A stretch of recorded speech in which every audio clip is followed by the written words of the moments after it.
স্বাগত জানাচ্ছি টিভিএন 24 এর নিয়মিত আয়োজন আওয়ার ডেমোক্রেসি অনুষ্ঠানে দিনের বাছাই করা সংবাদ এবং এর পর্যালোচনা নিয়ে আমাদের নিয়মিত এই আয়োজন। আজকের দিনে অনেকগুলো গুরুত্বপূর্ণ সংবাদ রয়েছে।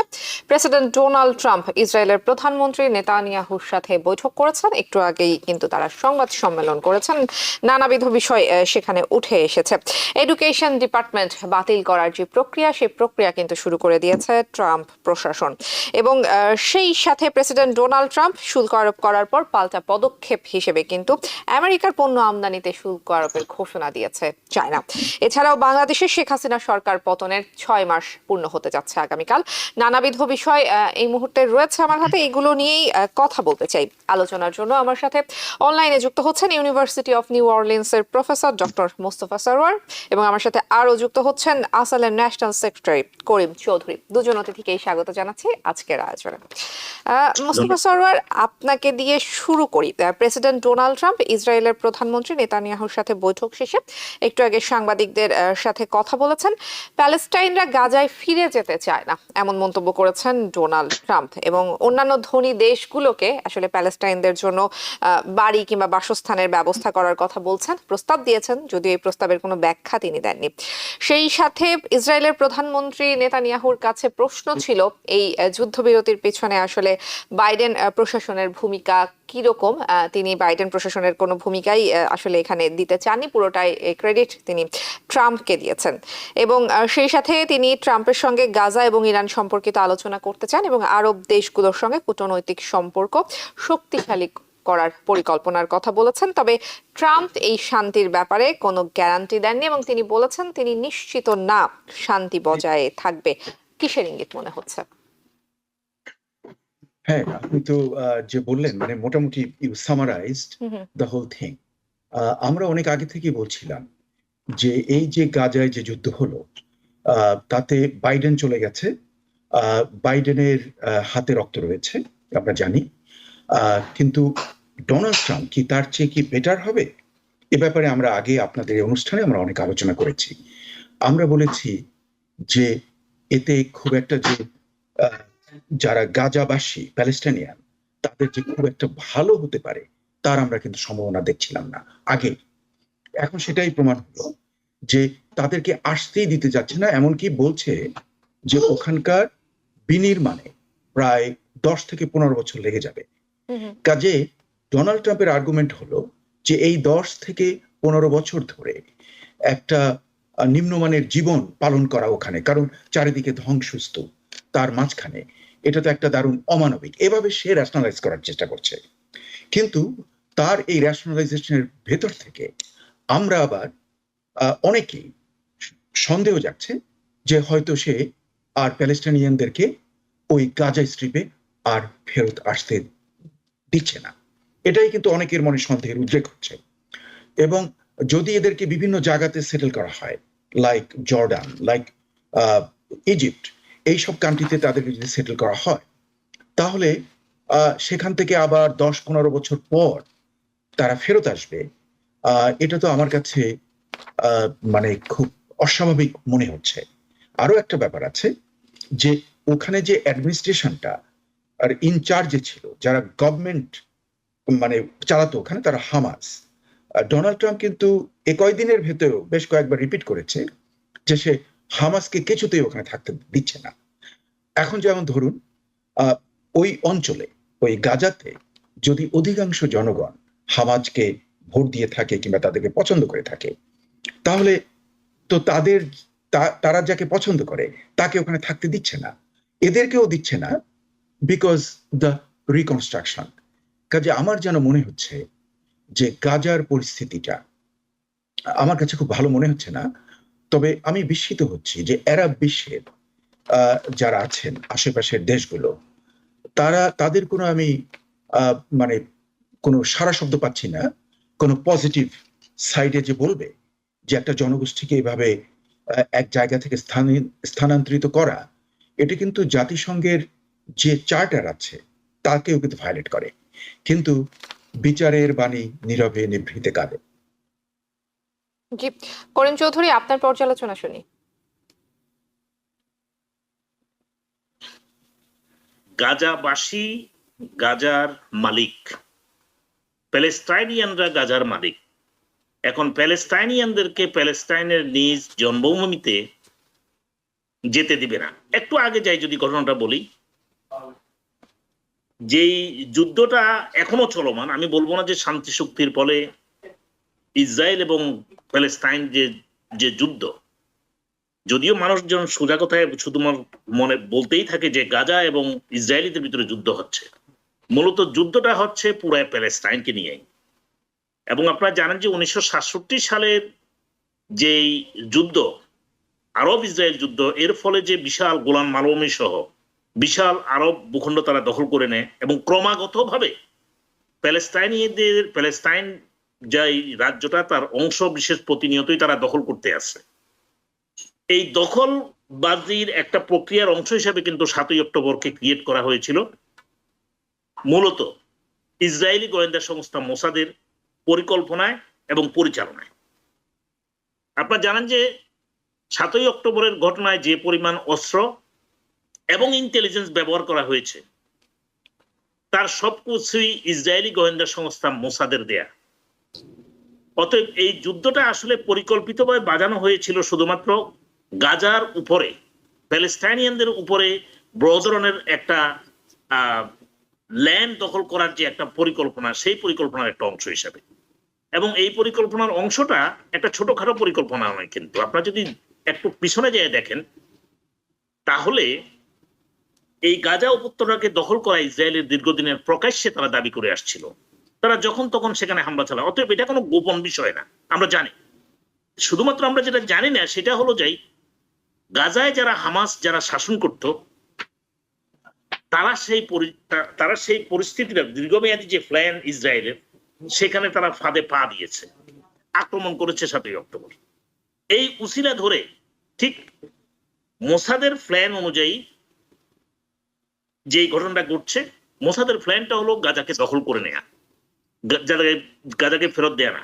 কিন্তু সবচেয়ে যে শক্তিশালী, মানে একটা জিনিস অন্তত আমরা যারা গণতন্ত্রে বিশ্বাসী, যারা মানবাধিকারে বিশ্বাসী, তারা পরিষ্কার করে বুঝতে পারতেছি যে হামাসের পরাজয় হয় নাই। সারা বিশ্বের যে পরাশক্তি, ইনক্লুডিং আমেরিকা, আপনি জানেন আমরা বলতেছি 2000 পাউন্ডের বম আমরা একটু স্থগিত করছি, আর অন্য সব বম কিন্তু দিয়ে যাচ্ছি, ইন্টেলিজেন্স দিয়ে যাচ্ছি, সাপোর্ট সবকিছুই দিয়ে যাচ্ছি। অতএব আমেরিকা এবং ইসরায়েলের যৌথ প্রযোজনায় যে এথনিক ক্লিনচিং হচ্ছে, সেটা কিন্তু একটা কন্টিনিউয়াস প্রসেস। এই আমেরিকা এবং ইসরায়েলের বিশ্বের দুই পরাশক্তির চাপের মুখে সামগ্রিকভাবে যে যুদ্ধ ঘোষণা একটা নিরীহ জনগোষ্ঠীর বিরুদ্ধে, সেখানে কিন্তু ইসরায়েলের নৈতিক পরাজয় হয়েছে। এই নৈতিক পরাজয় হওয়ার আপনি দেখবেন যে যখন ইসরায়েলি সৈন্যরা মারা যাচ্ছে, মার খাচ্ছে, এবং ইসরায়েল গড়ে বাইরে এবং আন্তর্জাতিক যে পরিমণ্ডল, সেখানে ইসরায়েল একগড়ে হয়ে যাচ্ছে, সেই ক্ষেত্রে এত যুদ্ধ অপরাধ, জেনেভা কনভেনশনের এত বড় লঙ্ঘন, মানবাধিকার লঙ্ঘনের পরেও প্যালেস্টাইনিয়ানরা সেখানে মাথা উঁচু করে দাঁড়িয়েছিল তাদের ভূমিতে। পুরা প্যালেস্টাইনকেই, স্পেশালি গাজা উপত্যকাকে ধ্বংসস্তূপে পরিণত করা হয়েছে। কিন্তু গাজাবাসীদের মনোবল একটুও কমে নেই। আপনি বাতে মারছেন, ওষুধে মারছেন, সব দিক থেকে আপনি মারছেন, বিনা বিচারে একসময় হত্যা করছেন, যখন যাকে পাচ্ছেন, এমনকি শরণার্থী ক্যাম্পে আপনি বোম্বিং করছেন। সবকিছু করার পরেও গাজাবাসীর মনোবল কিন্তু আপনি দমাতে পারেননি। এখন যে জিনিসটা ঘটছে সেটা হলো যে ডোনাল্ড ট্রাম্প সাহেব ইসরায়েলের মুখ রক্ষা করার জন্য, আমি একটু বুঝতে কষ্ট হয় যে ডোনাল্ড ট্রাম্পকে কিভাবে নেতানিয়াহু পুরো ক্রেডিট দিচ্ছেন যে ডোনাল্ড ট্রাম্প, আমরা ডেমোক্র্যাটদের সাথে আমাদের ডিল হয় নাই, ডেমোক্র্যাটরা অনেক ক্ষতি করছে এবং তার ক্ষতিপূরণ তারা দিয়েছে নির্বাচনের মধ্য দিয়ে। আপনারা জানেন বাইডেন প্রশাসন ডেমোক্র্যাটদের ক্ষেত্রে বড় ধরনের পরাজয় হয়েছে গতবারের এই নির্বাচনে, এবং এটার মূল কারণটা রয়েছে প্যালেস্টাইনিয়ানদের প্রতি যে অবিচার আমেরিকা করেছে, তার একটা বিরাট ব্যাপার, যার ফলে আপনি দেখেছেন কংগ্রেস এবং হোয়াইট হাউসে আমাদের বড় ধরনের বিপর্যয় ঘটেছে। আমি যেটা বলতে চাচ্ছি সেটা হলো যে এইবারের যে এখন যে মিটিং আপনারা দেখছেন নেতানিয়াহু এবং হোয়াইট হাউসের মধ্য দিয়ে, ডোনাল্ড ট্রাম্পের নামটা নিতেও আমার কষ্ট লাগে, ঘৃণা হয়, যদিও আমার প্রেসিডেন্ট নির্বাচিত প্রেসিডেন্ট। যেটা হচ্ছে সে তাকে ক্রেডিট দিচ্ছে, কারণ এই লোকটা আসলে ক্রেডিট পেতে খুব পছন্দ করে, এবং তার সাথে মিটিং করার আগেই সে তার প্রতিপক্ষকে বুঝিয়ে বলে কি বলবে এবং প্রেসের কাছে কি বলবে এই জিনিসগুলো। এখন সে সেই তেলবাজ তো তার দেশের স্বার্থে, ইসরায়েলের স্বার্থে, তার নিজের এবং ক্ষমতার স্বার্থে সে এই তেলবাজ যা ডোনাল্ড ট্রাম্প বলে দিচ্ছে সেটাই বলছে, এবং তার দেশের স্বার্থে এবং নিজের স্বার্থে আমি বললাম। তো এখন দেখুন এই ক্ষেত্রে সে বলছে ডোনাল্ড ট্রাম্প তাকে সহযোগিতা করেছে। কি সহযোগিতা করেছে? ডোনাল্ড ট্রাম্প নির্বাচনের আগে ম্যানিফেস্টোতে বলেছিল যে সে ক্ষমতায় আসলে যুদ্ধ বন্ধ হবে। হ্যাঁ, যুদ্ধ বন্ধ হবে ইসরায়েলের পরামর্শ অনুযায়ী, ইসরায়েলের স্বার্থে, ইসরায়েলের টার্মস অনুযায়ী সেখানে যুদ্ধ বন্ধ হচ্ছে। যার মানে ইসরায়েল তার যে সমস্ত শর্ত দিচ্ছে একটা নিরীহ গোষ্ঠীর উপরে সেটা চাপিয়ে দিয়ে ইসরায়েলকে সেখান থেকে যুদ্ধ বন্ধ করা হয়েছে। এবং এখন সেটা বলছে, যেটা গাজাবাসী বলতেছে আমাদের ল্যান্ড, আমরা থাকবো, আমরা তোমাদের অনুমতিও তো দরকার নেই, this is our land, we are the citizen of this land, so আমরা এখানে থাকবো না থাকবো তুমি সিদ্ধান্ত দেওয়ার কে? কে নেতানিয়াহু অথবা কে Donald Trump? This is Gaza, this is Gaza, this is Palestine, this is Arab land. The Arab people will decide. Who I am to telling them, take these people to other people for 10 years, 14 years. Who the hell you are thinking? If you want to rebuild Gaza, there are many other ways to rebuild Gaza. Why are you trying to remove people from their homeland? Keep them there and support them, or shut up them mouth. Thank you. জি, অসংখ্য ধন্যবাদ। আমরা দুজনের পর্যালোচনা শুনছিলাম। আসলে Trump প্রশাসনের নানাবিধ কর্মকাণ্ড আলোচনা সমালোচনার জন্ম তো দিচ্ছেই। আমি একটু শুল্ক আরোপের বিষয়টা আসলে নিয়ে আসবো। ডোনাল্ড ট্রাম্প শুল্ক আরোপ করার পাল্টা পদক্ষেপ হিসেবে আমেরিকার পণ্যের আমদানিতে শুল্ক আরোপের ঘোষণা দিয়েছে চায়না, এবং এর আগে শর্ত সাপেক্ষে কানাডা এবং মেক্সিকোর ওপর শুল্ক আরোপের সিদ্ধান্ত 30 দিনের জন্য স্থগিত করেছেন ডোনাল্ড ট্রাম্প। মোস্তফা সরওয়ার, আপনার কাছ থেকে শুনি, এই বর্তমান বৈশ্বিক যে বাণিজ্য পরিস্থিতি, আমেরিকার এই বাণিজ্য নীতি আসলে আপনি কতটা ন্যায্য মনে করছেন? কিংবা বলা হচ্ছে আমাদের অর্থনীতিকে গুরুত্ব দেন ট্রাম্প, এটি কি আসলেই আমাদের অর্থনীতির জন্য লাভজনক, নাকি দীর্ঘমেয়াদে কোনো ক্ষতির আশঙ্কা আপনি দেখছেন? এটা হয় কি, মানে ট্যারিফের তিনটে কম্পোনেন্ট আছে। একটা কম্পোনেন্ট হলো ট্যারিফ দিলে পরে যে দেশ দেয়, যা যুক্তরাষ্ট্র, যখন ধরুন 25% Canada and Mexico and 10% on China, আর ওই 25%টাকে স্থগিত করা হয়েছে 1 মাসের জন্য। এতে কি লাভ এবং কি ক্ষতি? এতে লাভ হলো যে গভর্নমেন্টের যে ট্রেজারিতে অর্থ পাওয়া যায়, টাকা লাভ হয়, মানে অনেক ডলার চলে আসে এই ট্যারিফ দেওয়ার জন্য। আর একটা গুড সাইড হলো যে লোকাল যে ইন্ডাস্ট্রিজ গুলো, যেমন আমরা অলরেডি দেখছি স্টিল প্রোডাক্ট, স্টিল কোম্পানির হঠাৎ করে স্টক বেড়ে গেছে। এর কারণ যে এই ট্যারিফের জন্য একটা প্রোটেকশনিজম হচ্ছে, তাতে লোকাল যুক্তরাষ্ট্রের যে স্টিল কোম্পানি ও লাভ হয়েছে। এটা একটা আমি এক্সাম্পল দিলাম। তাহলে দুটো লাভ। তাহলে ক্ষতিটা কি? লেটস সি দ্য ক্ষতি।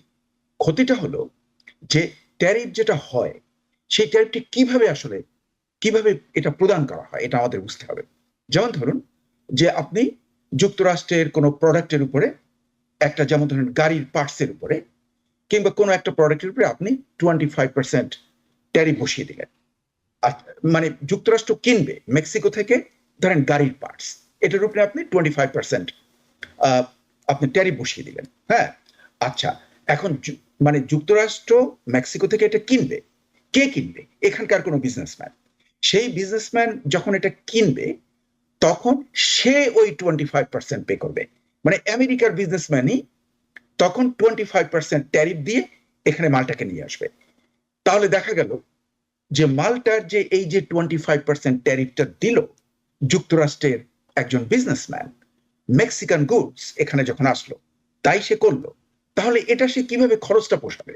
তখন সে করে কি, ওই দ্রব্যর ওই জিনিসটার দাম সে বাড়িয়ে দেবে। বাড়িয়ে দিলে হবে কি, যারা ভোক্তা, যারা কনজিউমার্স, আমরা যারা কিনতে যাব, আমাদেরকে বেশি দামে কিনতে হবে। তার অর্থ দেশে ইনফ্লেশন বেড়ে যাবে।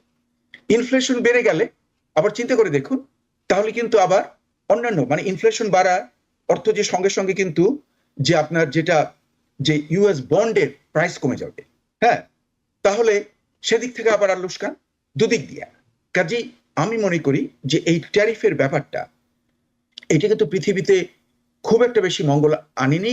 ডোনাল্ড ট্রাম্প যেটাকে এক্সাম্পল দিচ্ছে সেটা হলো 1890s এর দিকে, কিন্তু তখন পৃথিবীর যে ব্যবসা বাণিজ্যটা এত কমপ্লেক্স ছিল না, তখন এটা গ্লোবাল ভিলেজ ছিল না।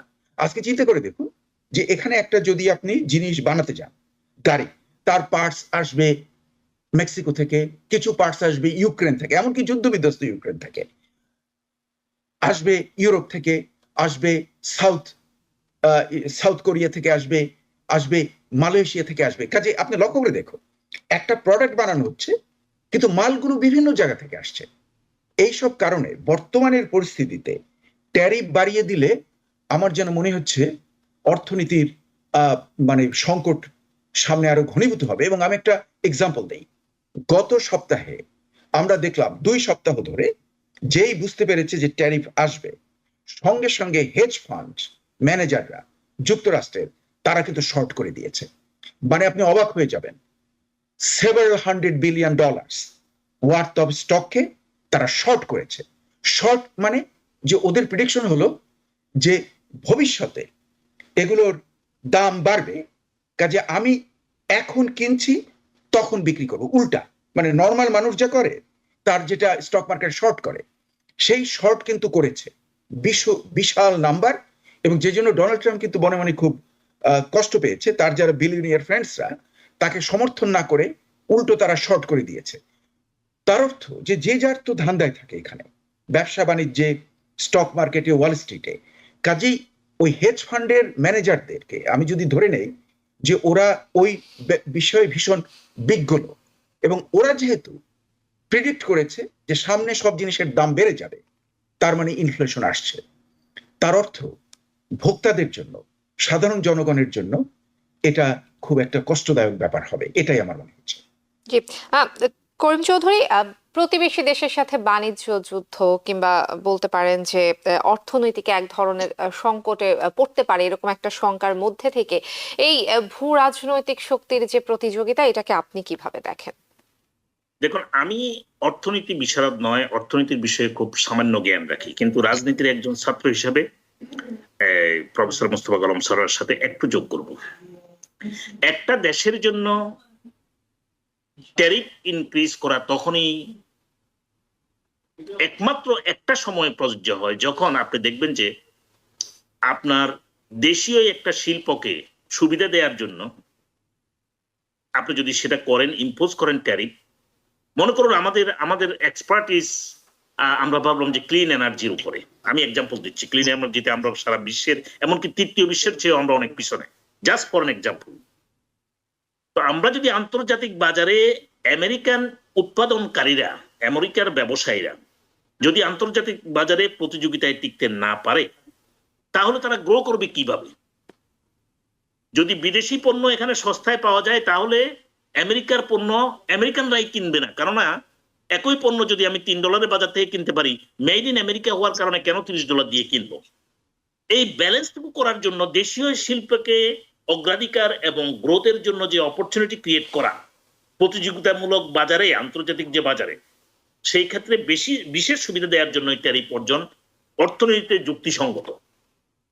এর বাইরে শুধুমাত্র ইগো ড্রিভেন ট্যারিফ, যেটা ইগো ড্রিভেন, আমি ট্রাম্পের যে এখন যে আপনার ট্যারিফ বসানো হচ্ছে, বিশেষ করে আমেরিকার যারা ট্রেড পার্টনার্স, গুরুত্বপূর্ণ ট্রেড পার্টনার্স, তাদের সাথে যে ট্যারিফ বসানো হচ্ছে, সেটা আমেরিকার জন্য যেমন ক্ষতি, আমেরিকার যে পররাষ্ট্রনীতি তার জন্য ক্ষতি, বহির্বিশ্বে আমেরিকার যে নেতৃত্ব, যে বড় ভাই সুলভ আচরণ যেটা আমরা করি, তার আমাদের সেক্ষেত্রেও আর গ্রহণযোগ্যতা থাকবে না।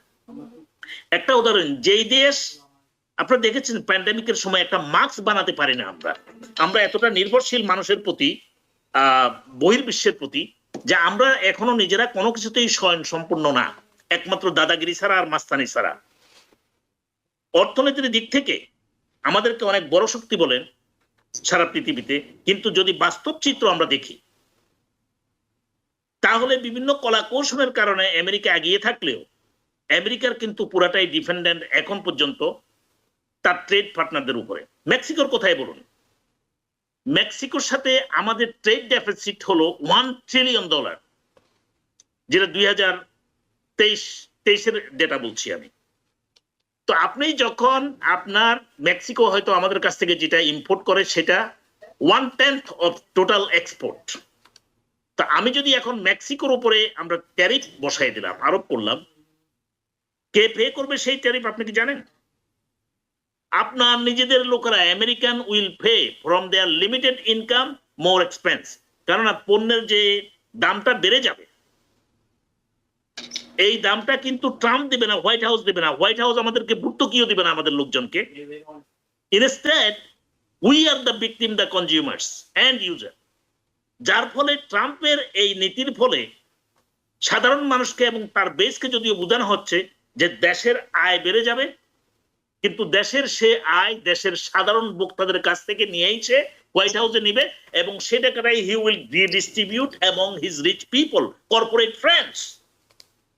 এটা এক ধরনের জালিয়াতি, অর্থনৈতিক জালিয়াতি এবং রাজনৈতিক মানে বড় ধরনের বিশ্বাসঘাতকতা।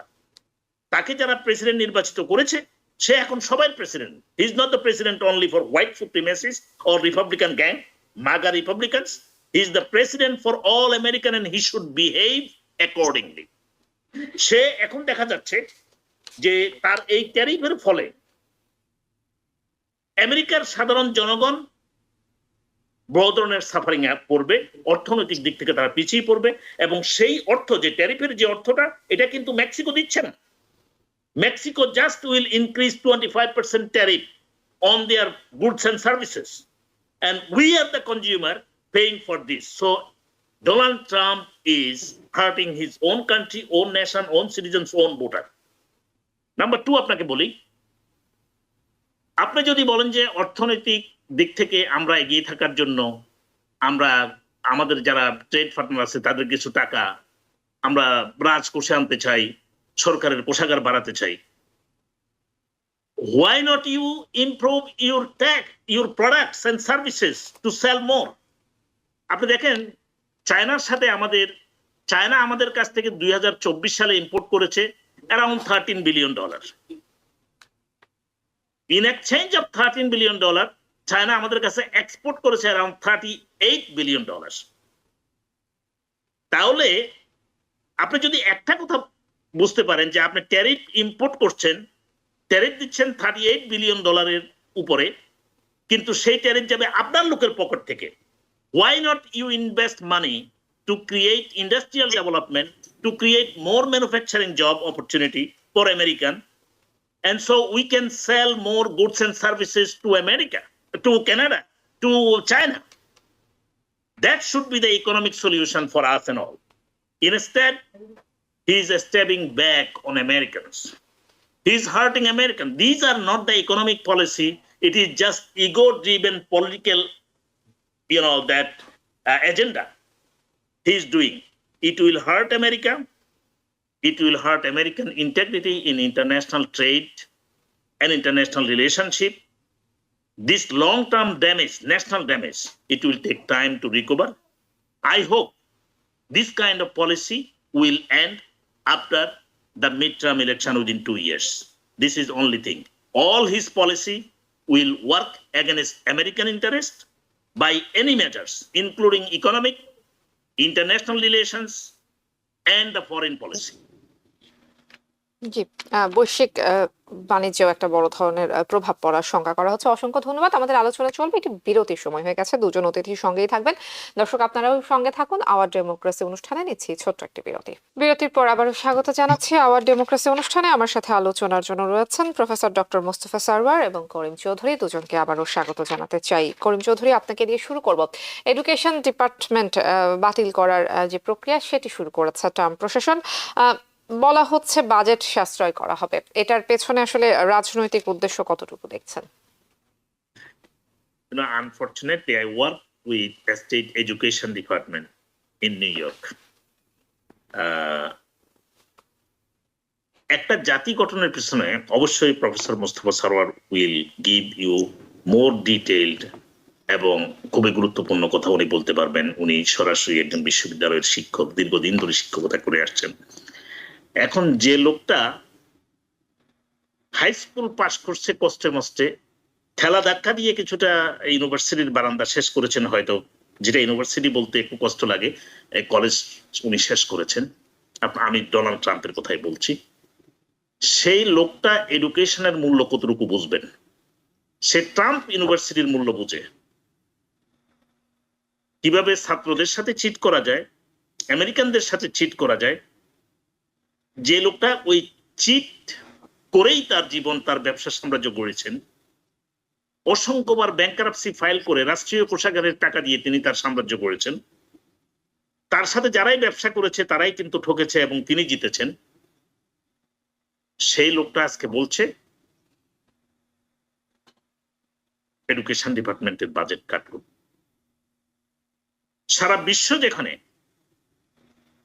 শিক্ষার প্রতি গুরুত্ব দিচ্ছে এবং শিক্ষার মধ্য দিয়েই এগিয়ে যাচ্ছে, এমনকি তৃতীয় বিশ্বের দেশগুলোতেও মনে করছে যে একমাত্র শিক্ষাই জাতিকে দীর্ঘমেয়াদী অগ্রগতির দিকে নিয়ে যেতে পারে। সামরিক যুদ্ধ নয়, ব্যাংকারাপসি নয়, যুদ্ধ, অন্য কোনো যুদ্ধ নয়, চিটিং করে মানুষ সাময়িকভাবে হয়তো অর্থনৈতিক বা কিছুটা লাভবান হতে পারে, রাজনৈতিকভাবেও হতে পারে, আমরা দেখেছি বাংলাদেশের ক্ষেত্রেও।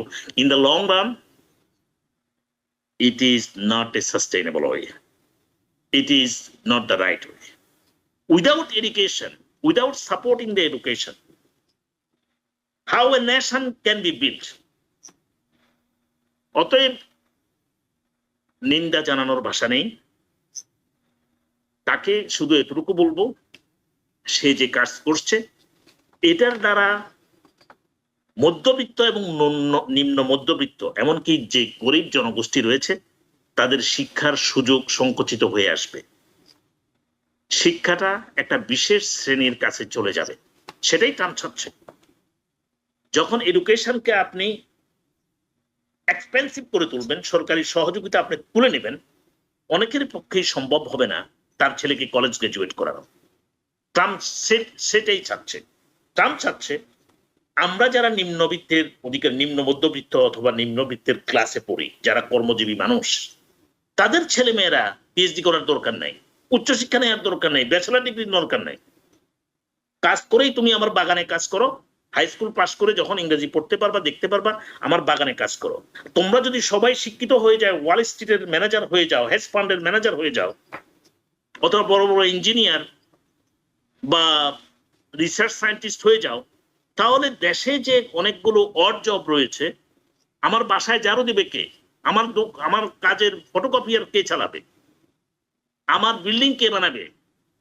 তো ওই ক্লাসটাকে তৈরি করার জন্য সে কিন্তু এখন একটা শ্রেণীকরণের চেষ্টা করছে, আমার আন্ডারস্ট্যান্ডিং। স্যার হয়তো ভালো করে আরো বুঝাতে পারবেন। যার ফলে এডুকেশন ক্ষেত্রে সে ডিফান্ডিং করে এডুকেশনটাকে একটা বিশেষ শ্রেণীর কাছে নিয়ে যাওয়া হচ্ছে। আমি আমেরিকান জনগণকে একটা শুধু বলবো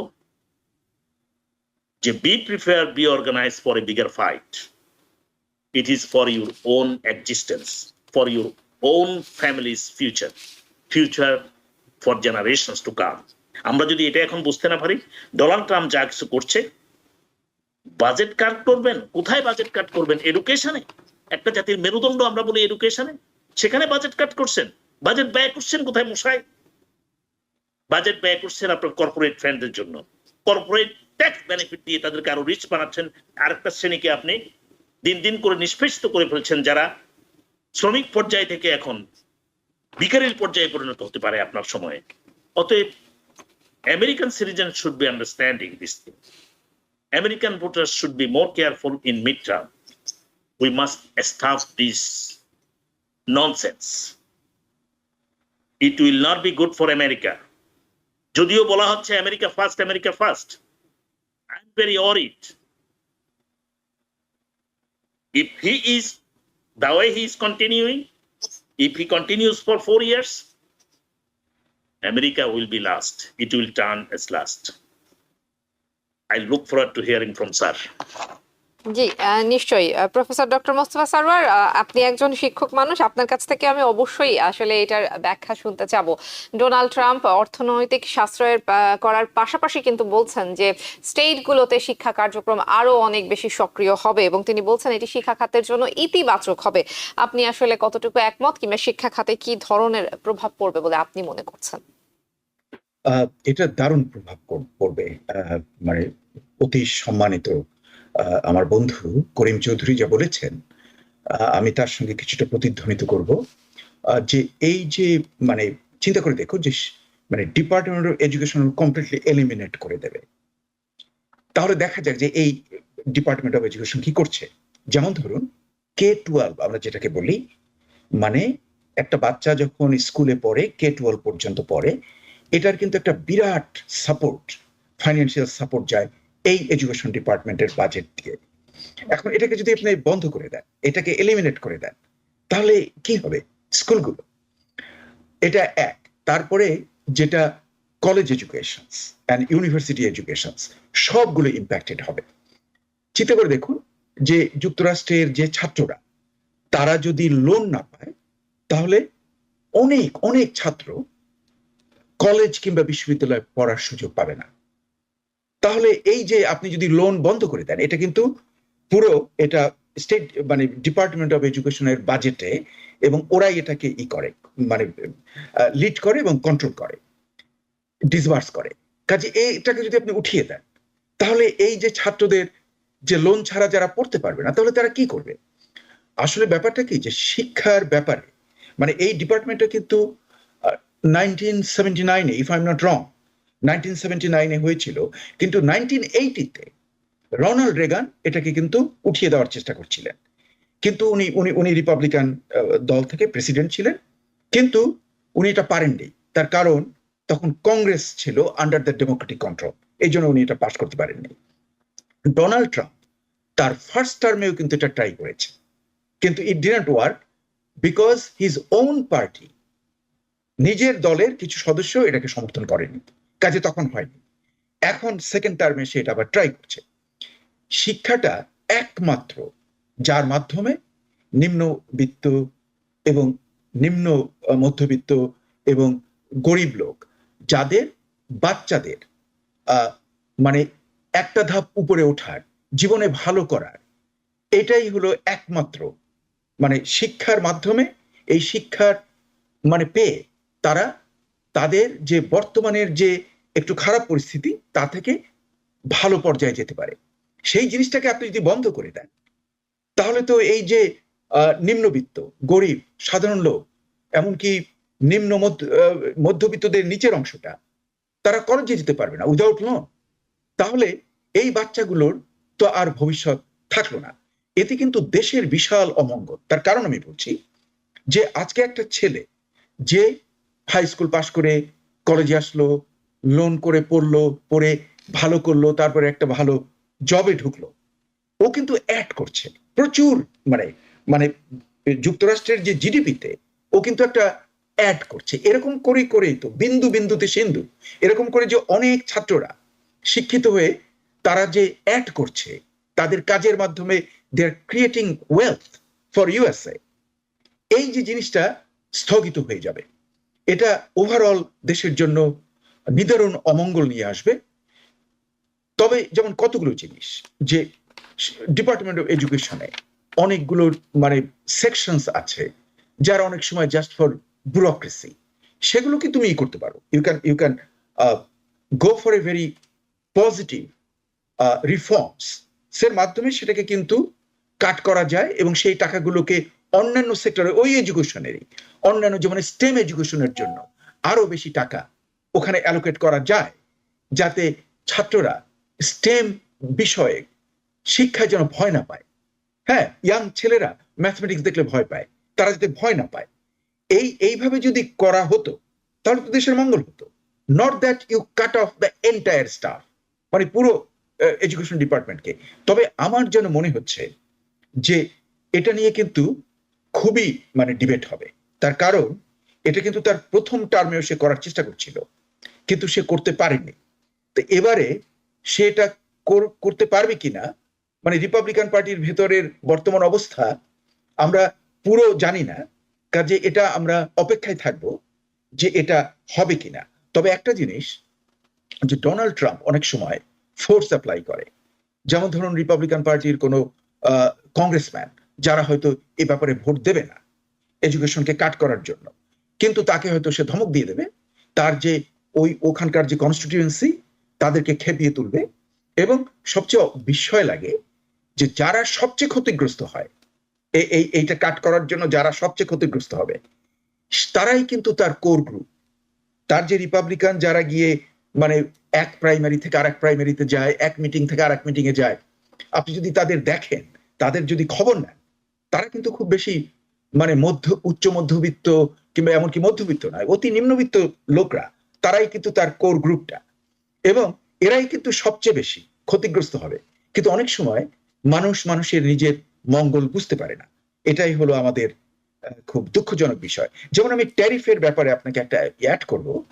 যেমন ধরুন যে চীনের কাছে আমার হিসাব মতো প্রায় $800 বিলিয়ন উপরে আমাদের বন্ড হোল্ড করে চায়না, আর জাপান করে প্রায় 1.2 trillion, I think 1.1 or 1.2 trillion dollar আমাদের বন্ড, ইউএস বন্ড তারা হোল্ড করে। এখন অলরেডি চায়না বলেছে, আমরা বলেছি, ডোনাল্ড ট্রাম্প বলেছে 10%, চায়না বলছে 15%। সে অলরেডি কিন্তু 15%। নট অনলি দ্যাট, সে গুগলকে ইনভেস্টিগেট করবে। চিন্তা করেন, গুগল হলো $2+ ট্রিলিয়ন মেগা কোম্পানি।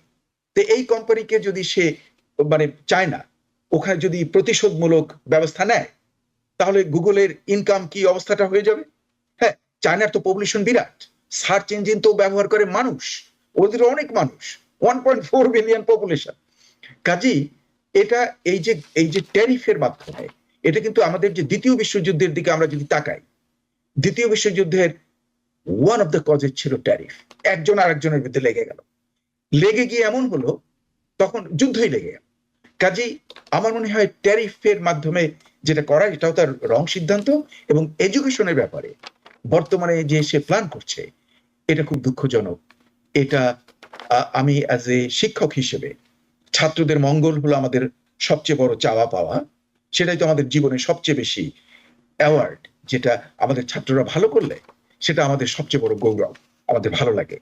এবং সেই ছাত্ররা এখানে খুব হবে যদি এই এডুকেশন ডিপার্টমেন্টকে কেটে দেয়। আমার ধারণা যে রিপাবলিকান পার্টির কিছু লোকের মধ্যে শুভবুদ্ধির উদয় হবে, এবং আমি আশা করব যে এই ঘটনা যাতে না ঘটে। জি, এটা কিন্তু নিশ্চয়ই। এবং সেই সম্ভাবনার জন্য আমাদের আসলে কংগ্রেসের দিকেই তাকিয়ে থাকতে হবে। অসংখ্য ধন্যবাদ। আমরা একদম শেষ পর্যায়ে আছি, খুব ছোট্ট করে একটু দুজনের মন্তব্য শুনবো বাংলাদেশ প্রসঙ্গে। করিম চৌধুরী, আপনাকে দিয়ে শুরু করি। শেখ হাসিনা সরকার পতনের 6 মাস পূর্ণ হতে যাচ্ছে আগামীকাল। বৃহস্পতিবার আওয়ামী লীগের অফিসিয়াল ফেসবুক পেজে শেখ হাসিনা যুক্ত হবেন। আমরা দেখছি যে তিনি মাঝে মাঝেই হচ্ছে খুব ছোট ছোট মাধ্যমগুলোতে, আসলে টেলিফোনের মাধ্যমে যুক্ত হচ্ছেন।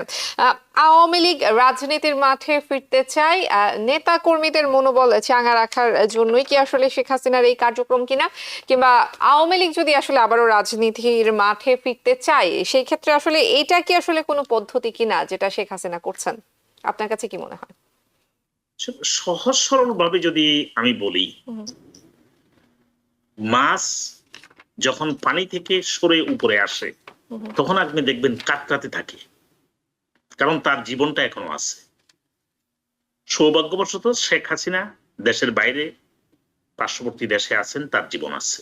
যদি দেশে থাকতেন কি হতো আমাদের দর্শকরা ভালোই জানে। 2 দিন আগেই দেখলাম আওয়ামী লীগের একজন কর্মী লিফলেট বিলি করতে যায় গণরুক্ষের মুখে পড়েছেন। যেই দলটার যেটা 75ও ঘটেছে ইন্না লিল্লাহি পড়ার লোক ছিল না সপরিবারে শেখ মুজিব হত্যাকাণ্ডের পরে, ঠিক একইভাবে 16 বছর একচ্ছত্রভাবে দেশ শাসন করার পরে যে দলটার এই করুণ পরিণতি হয়েছে 5ই আগস্টে, সেই দলটা তার অস্তিত্বের জন্য শুধুমাত্র জীবন আছে সেটা জানান দেওয়ার জন্য বিভিন্ন কৌশল করে যাচ্ছে। তবে এর ব্যর্থতা ইউনূস সরকারকেই নিতে হবে, কেননা বিপ্লবোত্তর তারা যদি সঠিক পদক্ষেপ নিত তাহলে বেনজিরের মতো অথবা এরকম বড় বড় আমলা যারা কামলা হইয়া হাসিনা গভর্নমেন্টকে 15-16 বছর ধরে বাংলাদেশে জনগণের ম্যান্ডেট ছাড়া শাসন করার সুযোগ দিয়েছে, শাসন বলবো না, লুটপাট করার সুযোগ দিয়েছে, তাদেরকে কিন্তু নিরাপদ এক্সিট দেওয়া হয়েছে, সেনাবাহিনীর কল্যাণে হোক অথবা যারাই কল্যাণে হোক না কেন।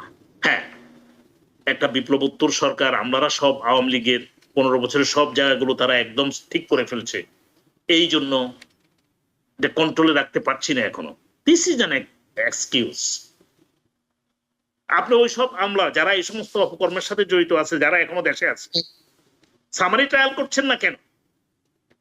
Many people around the world demanding summary trial for those who were acted against the interest of Bangladesh, against the people's will. অতএব আপনি যদি প্রশ্ন করেন যে এটা কি আওয়ামী লীগের রাজনীতিতে তার অস্তিত্ব আগাম জানান দেয়া নাকি অন্য কোনো, আমি বলবো যে শুধু বলা যে I am still breathing, party is still there. But যদি আপনি কর্মীদেরকে বলেন যে হরতাল, যুদ্ধ করো, আবার নেমে আসো, সেই ব্রিদিং এর শেষ অবস্থানটুকু থেকেও মনে হয় আর ব্রিদিং সম্ভব হবে না, কারণ আপনাদের কর্মী শূন্য হয়ে যাবেন, আফা বলার লোকও পাবেন না। এক সময় মুজিব ভাইয়ের জন্য সারা জাতি যেরকম পাগল ছিল, মুজিব ভাই ছাড়া কেউ কিছু বুঝতো না, কিন্তু মুজিব মারা যাওয়ার পরে শেখ হাসিনা নিজের মুখেই বলেছেন যে কোথায় এত সব আওয়ামী লীগেরা ছিল। আজকে পরিস্থিতিটাকে আমি মনে করি তিনি এখনো বেঁচে আছেন আওয়ামী লীগ নেত্রী, আমি তার সাথে রাজনৈতিক প্রজ্ঞা বা জ্ঞানের কোনোভাবেই আমি নিজেকে তুলনা করি না, কিন্তু সাধারণ একজন মানুষ হিসেবে বাংলাদেশের বলবো, আপনার প্রত্যেকটা কথাই আপনি দেশকে পিছনের দিকে ঠেলে দিচ্ছেন, আপনার কর্মীদেরকে হুমকির মধ্যে ফেলছেন, বাংলাদেশের জনগণকে হুমকির মধ্যে ফেলছেন। আপনি অস্বীকার করতে পারেন না হাজার হাজার মানুষকে আপনার নেতৃত্বে হত্যা করা হয়েছে, আপনার আদেশে হত্যা করা হয়েছে। আপনি এখনো জনগণের কাছে ক্ষমা চাননি। আপনি এখন যে সমস্ত বুলি আসছেন, তাতে করে শুধুমাত্র আপনার জন্য নয়, আওয়ামী লীগের জন্য নয়, ভবিষ্যতের জন্য আপনি বড় ধরনের বিপদ হয়ে দাঁড়াচ্ছেন বাংলাদেশ এবং বাংলাদেশের জনগণের জন্য। এটুকুই বলবো। জি, অসংখ্য ধন্যবাদ করণ চৌধুরী। প্রফেসর ডক্টর মোস্তফা সারোয়ার, একদম শেষ মুহূর্তে আছি, শেষ মিনিটে একটু আপনার কাছ থেকে শুনবো। করিম চৌধুরী যেটি বলছিলেন, অস্তিত্ব জানান দেওয়ার এই চেষ্টা থেকে আসলে কোনো সম্ভাবনা দেখছেন কিনা? রাজনীতিতে তো শেষ বলে কিছু নেই, আপনার কাছে কি মনে হয়? না না, মানে আমার কাছে মনে হচ্ছে যে আওয়ামী লীগ কে এই গভর্নমেন্ট, যদি আওয়ামী লীগ এই গভর্নমেন্টের চোখে এত খারাপ কাজ করে থাকে, এবং আমরা জানি যে একটা স্বৈরতান্ত্রিক গভর্নমেন্টকে পতন ঘটেছে, কিন্তু তার ভিত্তিতে যদি বর্তমানের গভর্নমেন্ট একে ব্যান করে দিতে পারত, হ্যাঁ, কিন্তু ব্যান করেনি। এই এই এই রাজনৈতিক দল কিন্তু এখনো তার রেজিস্ট্রেশন রয়েছে, এবং যে নির্বাচনে যাওয়ার জন্য যেটা হয় সেটাও রয়েছে। কাজেই সেই ধরনের একটা দল কিন্তু according to the human rights এবং পলিটিক্যাল রাইটস এবং ইন্টারন্যাশনাল চার্টার অনুযায়ী তারা কিন্তু লিফলেট বিলি করতে পারবে, তারা বক্তৃতা দিতে পারবে, তারা মিটিং করতে পারবে। এটা বন্ধ করার জন্য দায়িত্ব হলো বর্তমান সরকারের, এটা কিন্তু বিরোধী দলের দায়িত্ব নয় যে ও এটা বিএনপি বলছে কিংবা ওই জামাত বলেছে, তা নয়। এটা যে গভর্নমেন্ট, কারণ ওরা তো গভর্নমেন্টে নয়, যে পলিটিক্যাল পার্টিস গুলো তারা তো কেউ গভর্নমেন্টের পার্টনার নয়। গভর্নমেন্টের দায়িত্ব হলো যদি তারা মনে করে যে এরা অন্যায় করে ইত্যাদি, কারণ ওদের কাছে আরো বেশি, আমাদের কাছে ডকুমেন্ট যা আছে তার চেয়ে অনেক বেশি ডকুমেন্ট হলো ইউনুস গভর্নমেন্টের কাছে। তারা যদি সেই ডকুমেন্ট মোতাবেক যদি মনে করে যে একে রাজনীতি করতে দেওয়া হবে না, they can just simply ban. তাদের যে রেজিস্ট্রেশন বন্ধ করে দিতে পারে, হ্যাঁ, তাদের যে যে নির্বাচনে যাওয়ার জন্য যেটা আছে সেটাও স্টপ করে দিতে পারে, কিন্তু তারা তা করছে না। তাহলে আমাদের প্রশ্ন হলো যে ভিতরে ভিতরে কি ঘটছে, what is going on inside. আপনি নির্বাচনের ব্যাপারে যখন বিরোধী দল বলে যে আমরা তাড়াতাড়ি নির্বাচন চাই, তখন তারা বলে না তা হবে না।